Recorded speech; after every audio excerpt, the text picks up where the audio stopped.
함께 기도드리겠습니다.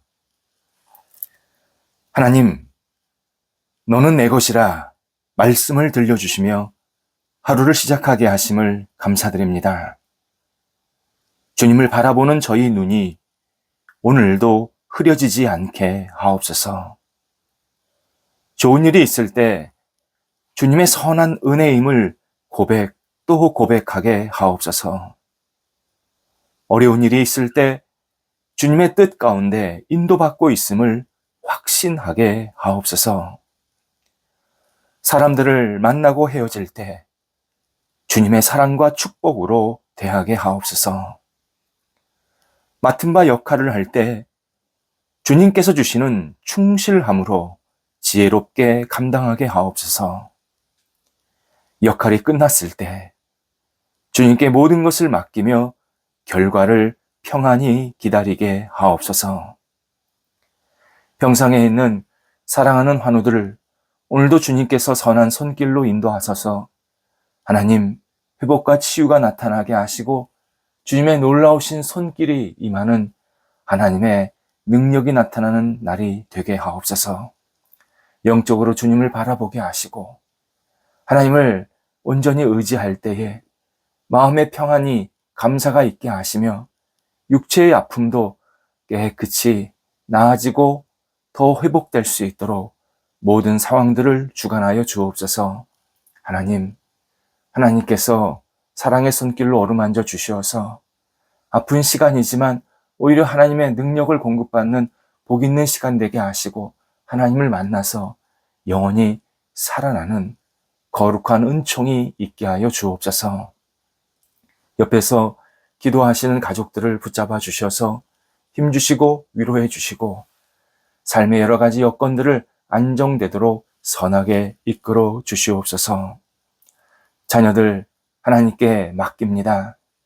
저희 자녀들이 하나님의 사람으로 빛을 발하게 하시고 하나님을 경외하며 의지함이 더 깊어지도록 인도하여 주옵소서. 하나님께서 주시는 열정과 꿈을 갖고 모든 역할들을 감당하게 하시고 어린아이서부터 장성한 자녀까지 하나님 때문에 날마다 감사의 고백이 충만히 넘쳐나도록 인도하여 주시옵소서. 하나님, 우리 자녀들이 이 땅을 살지만 천국 백성임을 기억하게 하시고 하나님 안에서 진정한 주의 뜻을 이뤄갈 수 있는 하나님의 사람으로 세워지도록 인도하옵소서. 어린 자녀들 무럭무럭 잘 자라가게 하시고 학업에 있는 자녀들 공부할 때 집중하게 하시고 다음 단계를 준비하는 지혜가 있게 해주시어서 이 공부의 시간을 통해서 하나님을 경험하게 하옵소서. 수능을 앞두고 있는 자녀들 붙잡아 주셔서 하나하나 잘 마무리하게 하시고 두렵지 않게 하시고 안정되게 하시고 강건할 수 있도록 인도하여 주시옵소서. 진학을 앞두고 있는 자녀들 또 각종 시험을 앞두고 있는 자녀들도 함께 해주셔서 하나님께 모든 것을 내어 맡기게 하시고 모든 것이 주님의 손안에 있음을 고백하며 한 발자국 한 발자국 담대히 나가도록 인도하옵소서. 장성한 자녀들 붙잡아 주셔서 좋은 만남이 있게 하시고 일 활짝 열리게 하시고 일할 때마다 하나님이 주시는 기쁨과 감사함으로 감당하여서 속한 곳에서 하나님을 영화롭게 하는데 부족함이 없도록 인도하여 주옵소서. 성도들의 일터도 붙잡아 주옵소서. 하나님께 주신 이 삶의 자리 마음껏 최선을 다할 수 있도록 성도들을 인도하여 주시옵소서. 가게, 사업처, 학교, 직장, 맡겨진 역할들 하나하나 하나님을 영화롭게 하게 하시며 한국에서든 외국에서든 또 나라를 대표해서 또 여러 가지 조직을 대표해서 일하고 있는 우리 사랑하는 성도들 붙잡아 주셔서 일터가 하나님의 나라를 확장하는 데 귀하게 쓰임받게 하시고 하나님께서 주시는 능력으로 날마다 힘있게 앞을 향해 나아가도록 인도하여 주옵소서.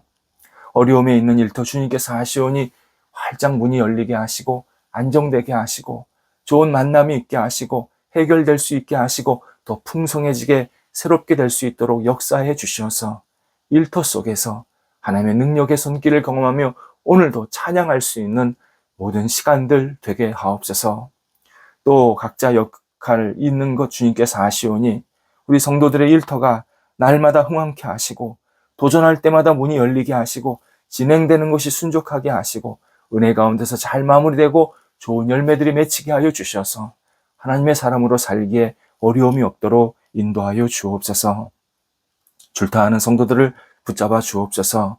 오고 가실 때 성령께서 함께 하시고 감사함과 기쁨으로 잘 다녀오시게 하옵소서. 우리 백성들 진리 안에 거하면서 스스로를 돌아볼 줄 아는 지혜로운 백성들이 되기를 간절히 원합니다. 자행자제하지 않게 하시고 하나님이 주시는 능력으로 마음껏 쓰임받는 백성들 되게 하시되 하나님을 경외하며 하나님 안에 거하는 믿음의 백성들이 날로 채워질 수 있게 하시고 오직 하나님의 뜻대로 살아가는 백성들이 더욱더 많아질 수 있도록 인도하여 주시옵소서. 우리 백성들 하나님이 살아계시고 역사하심을 늘 기억하게 도와주시옵시고 잘못된 일을 멈추게 하시고 옳은 일에 대해서 집중할 수 있게 해주셔서 저희 대한민국에 더욱더 하나님 앞에 영광되는데 부족함이 없도록 인도하여 주시옵소서. 지도자들 붙잡아 주셔서 지혜롭게 잘 백성들을 섬기고 이끌 수 있게 도와주시고 오직 하나님을 경외함으로 하나님을 두렵고 떨리는 마음으로 바라보는 마음으로 모든 역할들을 감당토록 하게 하시고 우리 지도자들에게도 위로와 소망을 가득 부어 주시옵소서. 우리 성도들 오늘도 주님 안에서 세상 속에서 인정받고 영광 돌리게 부족함이 없게 하여 주시옵소서. 우리 성도들이 가는 곳곳마다 그리스도의 향기 되게 하시고 하나님의 뜻을 이룰 수 있는 한 날이 되게 하옵소서. 예수님의 이름으로 기도드립니다. 아멘. 오늘 우리에게 주시는 하나님의 말씀은 구약성경 시편 94편 18절에서 19절 말씀입니다. 시편 94편 18, 19절 말씀입니다. 살아계신 하나님의 말씀을 봉독합니다.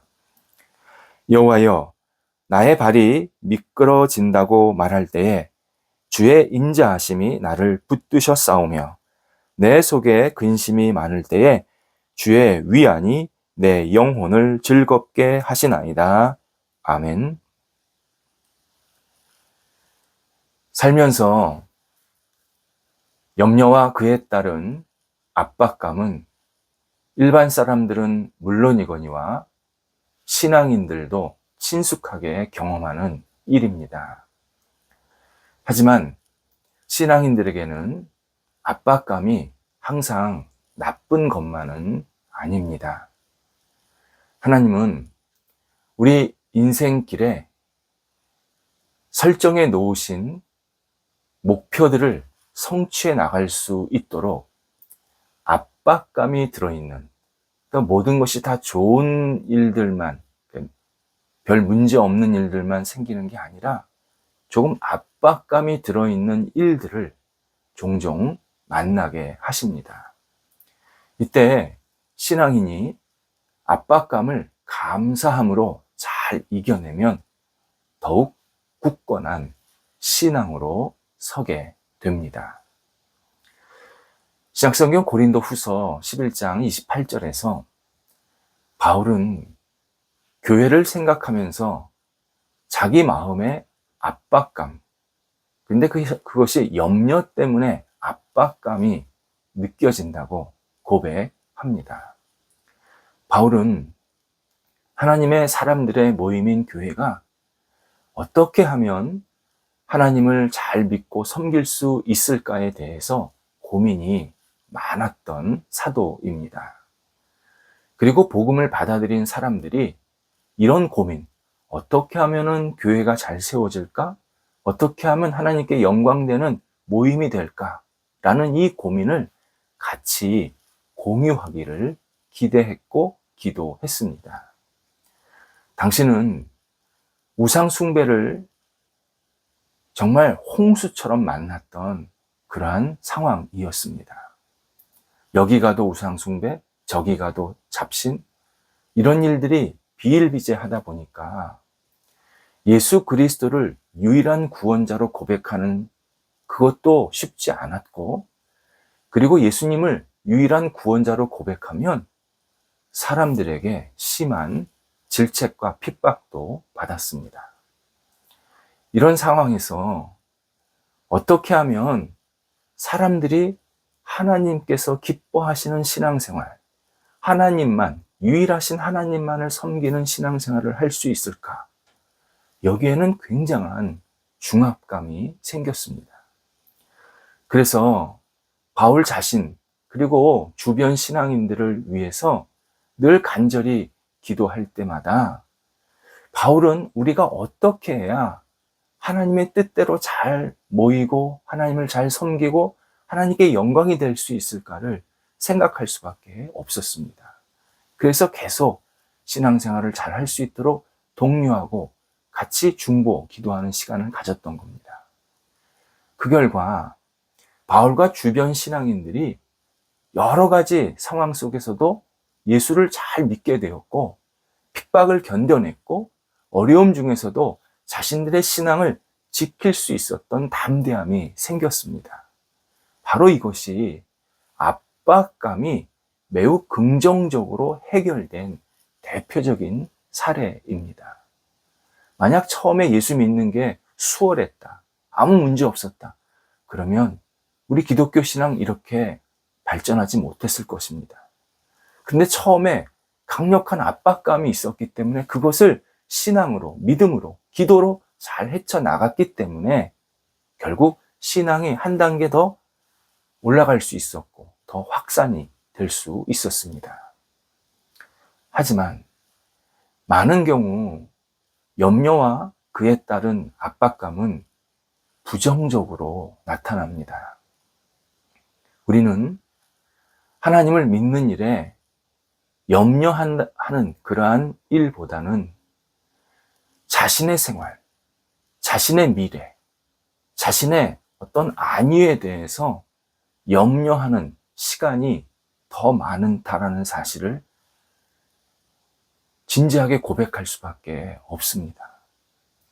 내가 어떻게 하면 하나님을 잘 믿을까 염려하는 시간, 그것보다는 내 장래, 내 앞가림 때문에 염려할 때가 더 많은 겁니다.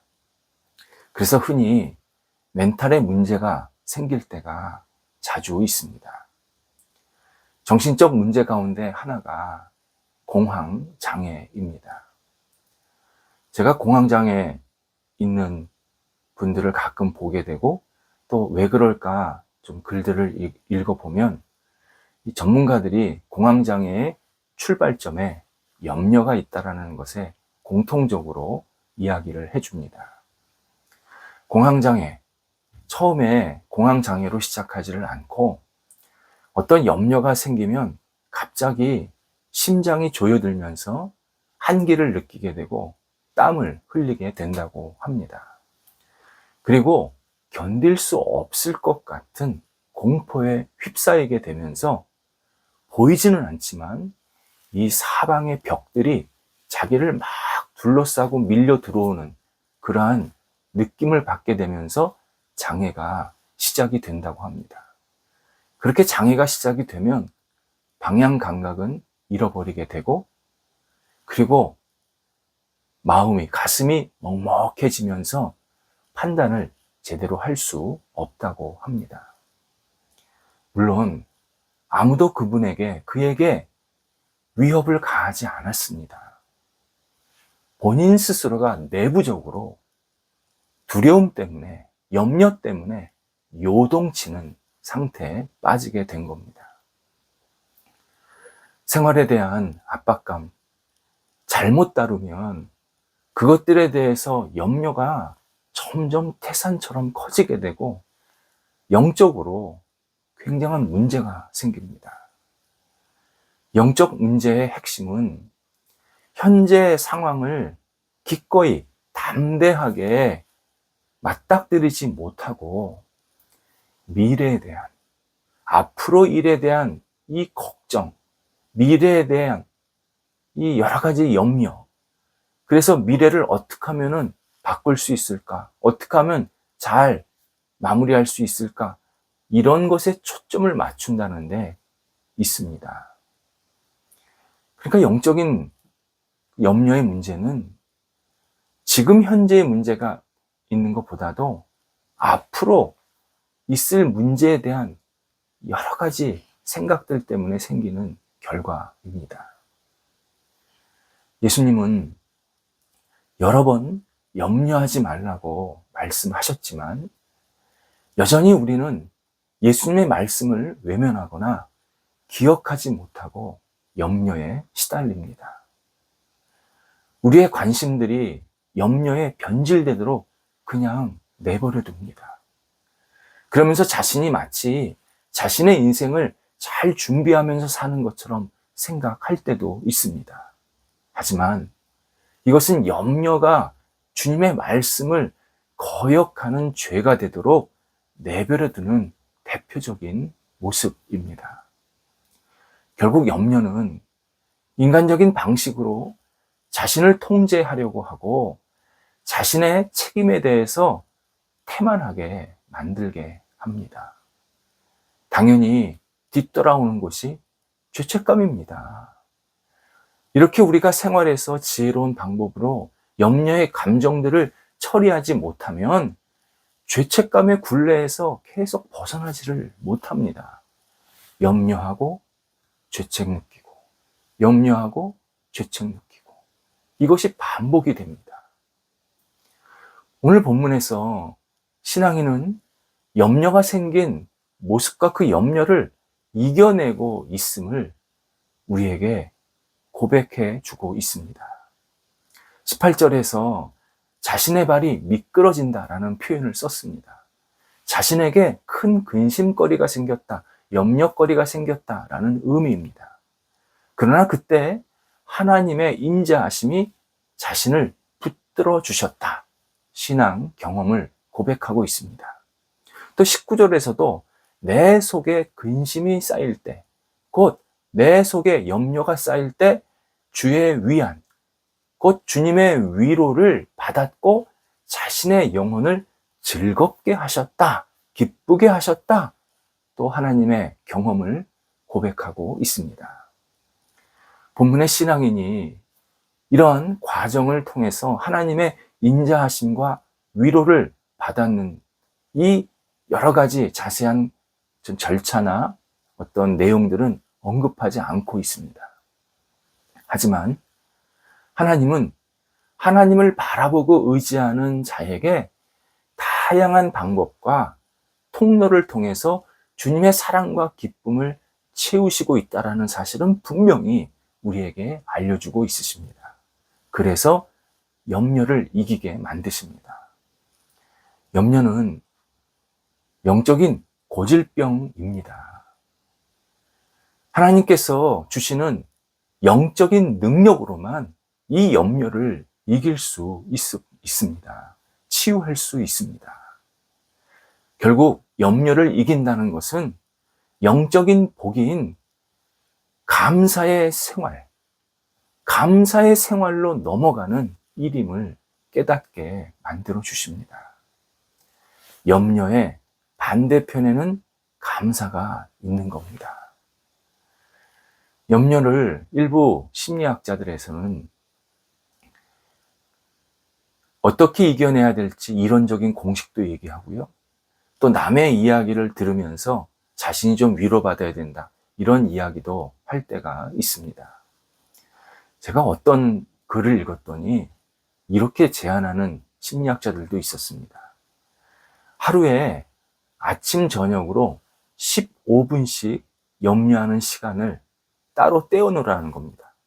그래서 아침에 15분, 저녁에 15분 마음껏 염려하라는 겁니다. 만약 평소 때, 그러니까 일상생활 때 염려할 거리가 생기면 종이에 적어가지고 그날 저녁이든지 그 다음날 아침이든지 그때 염려하는 시간을 가지면 된다. 그렇게 하면 하루 24시간 가운데 약 2% 정도만 염려할 수 있다라고 주장을 하고 권면을 하고 있었습니다. 이것은 기계론적인 인생관, 아주 비신앙적인 인생관을 가르치는 태도입니다. 어떻게 우리가 15분 따로 떼어놔서 염려만 합니까? 그거는 정말 이론적이고 전혀 인생에 대해서 깊은 성찰하지 않는 정말 기계론적 과학주의적 사고에 빠진 그러한 생각이고 제안입니다. 예수님은 하루에 2번만 염려하라고 말씀하시지 않았습니다. 염려 자체를 멀리하라고 강조하십니다. 하지만 인간은 염려가 멈추지를 않습니다. 이에 우리 세아 새마을에서는 염려의 땅 건너편에 있는 감사의 땅으로 이동하는 시간을 가지려고 합니다. 물론 말씀을 일정 기간이지만 나눈다고 해서 우리의 삶 전체가 모두 감사의 땅으로 이주되는 것은 아닙니다. 우리의 염려의 뿌리가 그렇게 깊기 때문입니다. 다만 염려의 땅에 계속 머물러 있는 것은 하나님께서 기뻐하시는 일이 아닙니다. 구원받은 자녀의 삶도 아닙니다. 우리는 염려의 강을 건너서 빨리 감사의 땅으로 계속 이주하면 언젠가 우리의 영혼이 감사의 땅에서 진정한 기쁨과 자유를 누리게 만들어 주십니다. 우리는 조금씩 우리의 영혼이 감사의 땅으로 들어가야 합니다.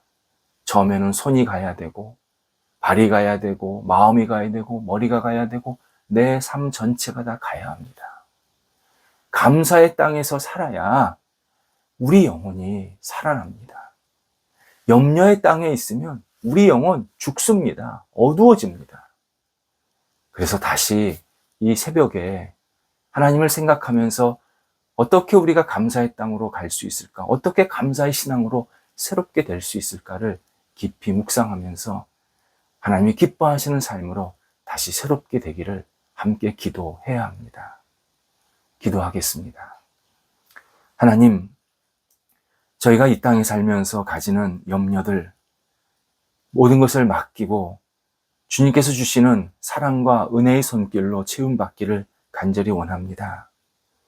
저희의 신앙이 감사로 넘치게 해주시옵시고 저희들의 삶도 감사의 삶이 되게 해주셔서 하나님, 저희가 살아있음이 하나님께 영광되게 하시고 저희 영혼에도 세상에서 가장 소중하고 복된 시간으로 감사의 고백으로 주 앞에 영광 돌려드릴 수 있는 그러한 삶이 계속 이어지도록 인도하여 주옵소서.